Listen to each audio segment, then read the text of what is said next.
for that warm welcome. It's great to be with you all this morning. I do want to start, I guess I've got a little cold here because I'm hearing it in my own voice, but I do want to thank Lee Aldridge. You know, she ran for my seat. We're all disappointed with the outcome, but she was the top vote getter on the Republican side, and we need to get behind people like that because I will tell you, whoever wins this election will only be serving for one General Assembly session.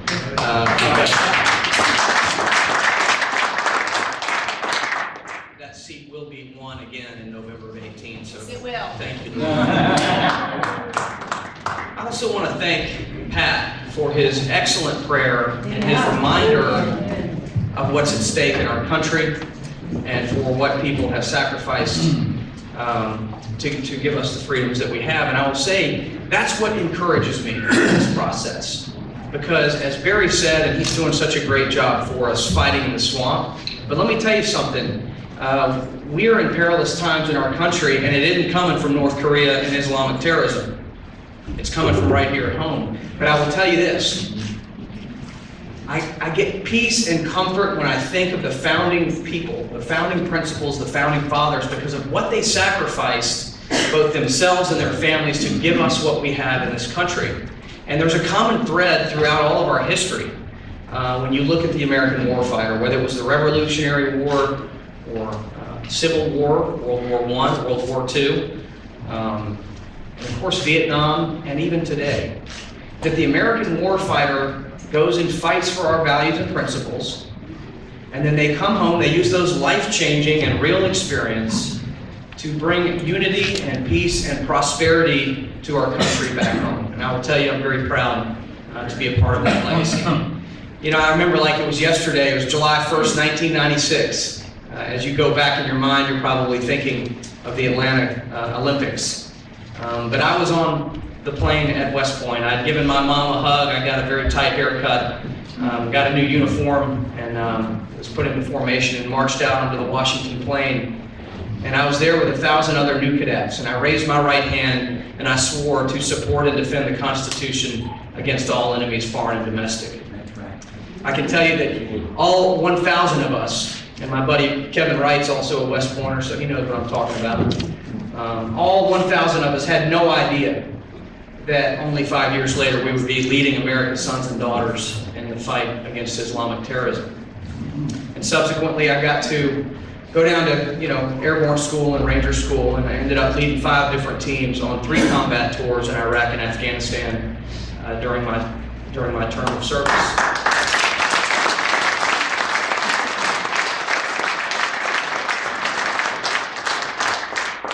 But I can tell each and every one of you that having faced the enemies of our nation, Islamic terrorism will never bring our country to its knees. We are far too strong for that, and they are far too weak. But what will bring our country to its knees are weak career politicians who undermine the values and principles. I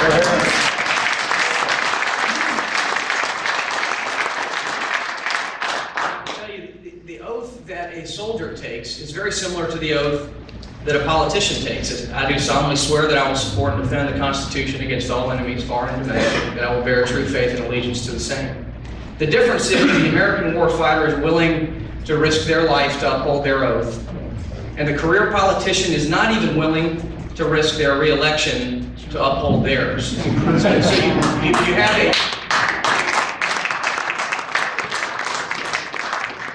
have a soldier who is willing to stand up to Islamic terrorism, but you have a career politician who's unwilling to stand up to lobbyists and special interests to uphold their oath. And so I tell you that we know what our values and principles are in the Republican Party.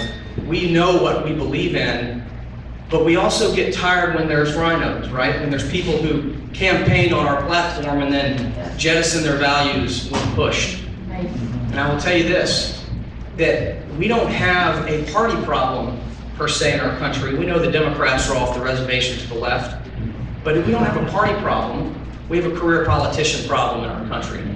And until we realize that, we're never going to get the right solutions. And I know there's some people in here for term limits, and that's the right way to go too. But I will tell you that there's other things that we can do. And I didn't sign up for politics. When I raised my right hand to support, on the plane at West Point, I wasn't thinking about politics. I was proud to get to go play football. I was proud to get to learn leadership at the highest levels.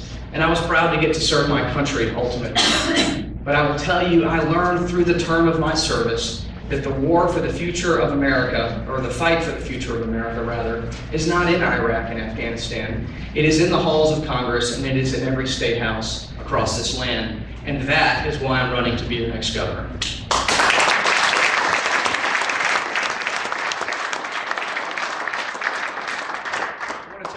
I've got a bold vision for our state, and I want to share that with you, but I think it's very important because whatever it is that I say my vision is, there's a lot more things that are going to come at a governor in terms of decisions, and so I want to start with what are my values.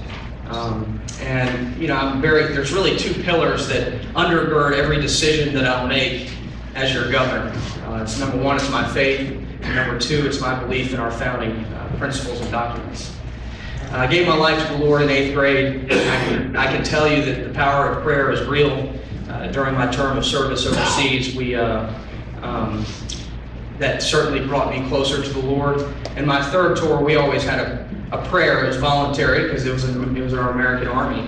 But every soldier joined with me, and we gave a prayer before we left the wire. And we left the wire almost the safe zone every day. And I'm very grateful that the Lord brought myself and my team home, all of us without significant injury or obviously loss of life. The founding principles of our country. The founders said that they believed in protecting three things: life, liberty, and the pursuit of happiness. And so foundationally, when you're a Christian and you're talking about protecting life, there's some things that naturally flow from that. And since I believe life begins at conception, any bill that were to cross my desk that were to move the protection of the life of the innocent unborn closer to conception, I would sign that bill.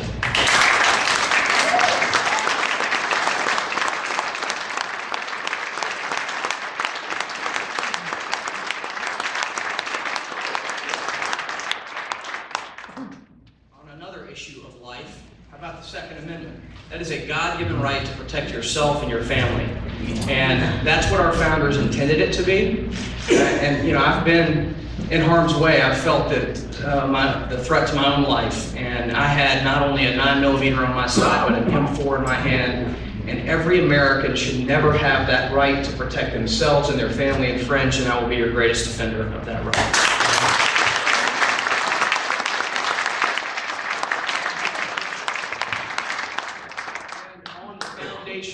Principle of religious liberty, which has consistently been under attack, slowly but surely, for the last 40 years.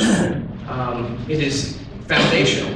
And as I've said, I've fought against in countries where they don't protect your religious liberty. And I can tell each and every one of you that if you do go there, you ought to do what I did and take a gun, because a nation that's not willing to protect your religious liberties is not willing to protect any of your liberties. So we have to stand up to this basic foundational constitutional principle in this state, and it needs to happen. So I will be your...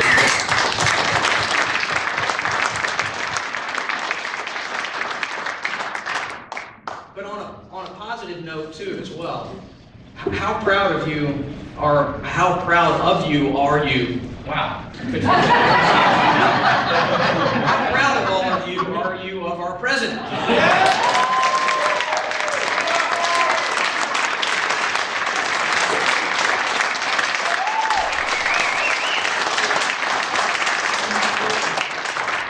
You got a little tongue-tied there, but the bottom line is this is a man who is standing and fighting every day, and as the congressman said, it's nasty. It's a real fight in the swamp. And Georgia's just a small microcosm of what's going on in the federal government. We're just smaller and smaller potatoes because those are where the cameras are, and you see that. But I'm just proud of what President Trump's doing on everything that he's doing in terms of his agenda. But one of the key things that I stand with him on is no sanctuary cities. And people talk about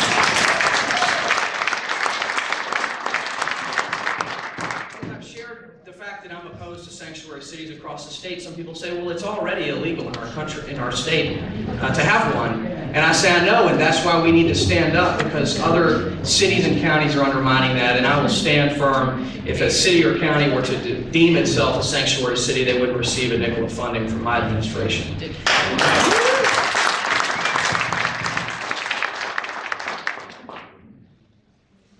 vision for this state. One of the passions and beliefs that I have as to what's ruining our country is that the size and scope of government has so grown in the last 80 years that it has usurped the role of the church and the family. We have to do the hard work of deciding that which we are not going to fund at the highest levels anymore. You cannot be a jack of all trades, or if you are a jack of all trades, you're going to be a master of none, and that's what we are in government. We've got to focus our government. I want to have a limited and focused government that delivers results for taxpayers. That's my main job there. Number two, I want to eliminate Georgia's income tax. When I talk about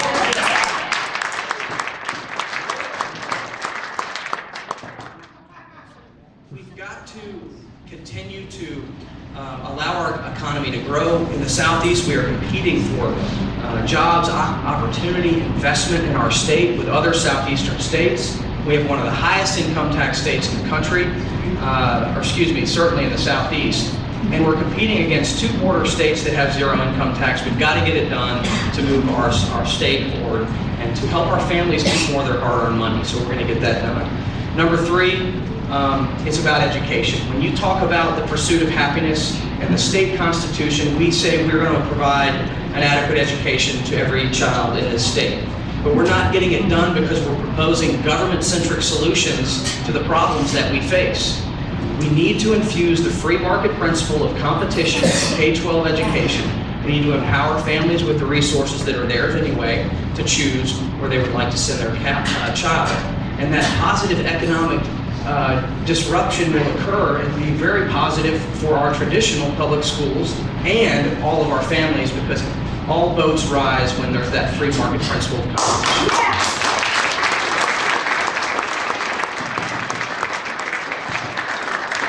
So that's my vision. It is a bold vision.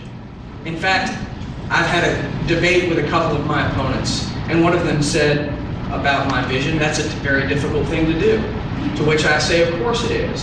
And this kind of activity, this kind of vision for our state is not going to get implemented unless we elect a conservative, battle-tested leader to be our next governor.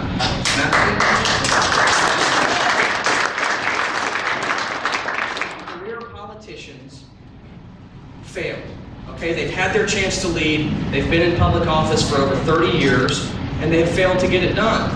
And you and I, all of us, come from the world of results. Think about your business. If you don't deliver results in your business, you go out of business.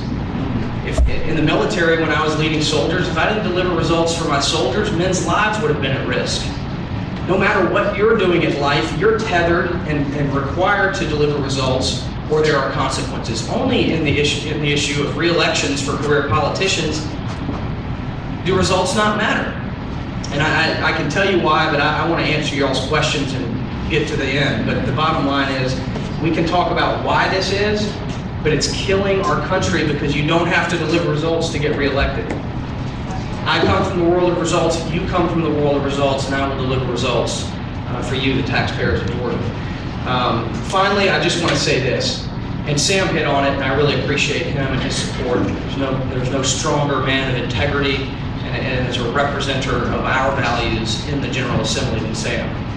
But the bottom line is this, our time is now. We don't have time to wait to make the changes that we all want to see and have expected to see since we've been in charge of this state for the last 14 years. Now's the time. I'm grateful for your sense of urgency. I have a sense of urgency. I'd be grateful for your support.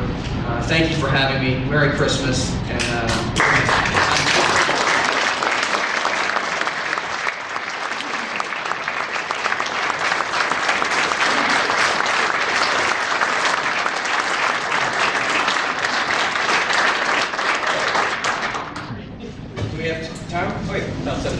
okay, anybody have any questions? Yes, ma'am. Hi, what are your thoughts on the ad valorem taxes at the county level? Like those for the different luxury items that we have, like a boat or an RV, where it's additional taxes on the people in Georgia. Well, I think taxes should be flat across the board. I don't think there should be additional taxes on things of value. I'm a proponent of the fair tax. But I will tell you that to get to a zero income tax in our state, that's going to be tough work, and it's going to require us to do it in an iterative process to get us to zero. We are a balanced budget state. We've got to balance our budget every year. We can get to zero, and my plan gets us to zero in year 7. We will be at half. We'll have a 3% income tax by the end of my first term. And we're going to need to expand and broaden the base of consumption taxes. Yes, sir. Tell it, Hunter. What's that? You tell him. Oh, that was a cheer.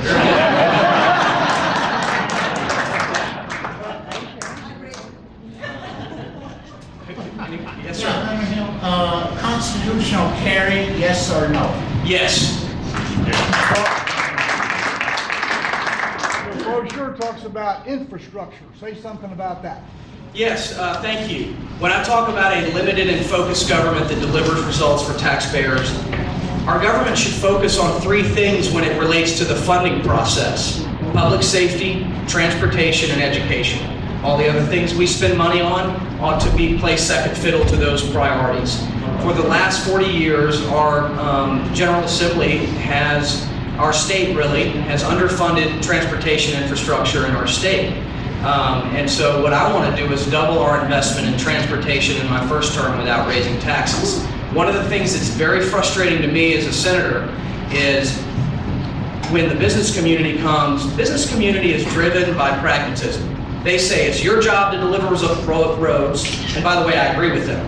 It's your job to deliver roads, and if you're not going to do it out of the money that we've already given you, then you better raise taxes to do it.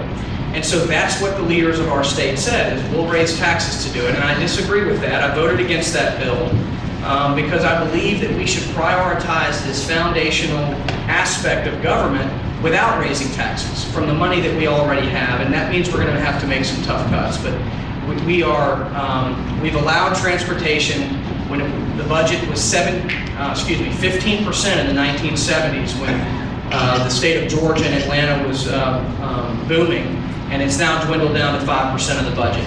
We've allowed all these other things to crowd out that needed investment, and that's what I mean by limited government that delivers results for taxpayers. Yes, sir. All right, I have 2 questions. One, what's your position on raising college tuitions?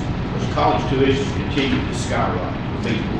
Secondly, your position on the movement to try to amend our Constitution. Okay, well, first on the rising cost of college tuition, you've got to look at the spending side. The demand for ever more and ever more in our colleges and universities. You know, one of the things I tried to do as a state senator is end tenure for professors at the college level, and as I was in the legislative process, the what are they called again? No, the legislative people that help us. Legislative council, the lawyers that draft the bills, they said you can't do that. And that was my first realization that the General Assembly can't control the spending side of the ledger of what's going on college campuses. So as governor, you appoint a board of regents that's willing to roll their sleeves up and deal with the out-of-control costs of higher education. We've got to deal with it in our state. And then that will drive tuitions not rising. On the issue of amending the Constitution, we have a balanced budget amendment in our state, okay? And if we didn't, even though we're Republican-led, we would probably be spending out of control too. You've got to have a balanced budget amendment in that federal Constitution. And so I'm for amending the federal Constitution to having a balanced budget amendment and open to ideas on how to get that done.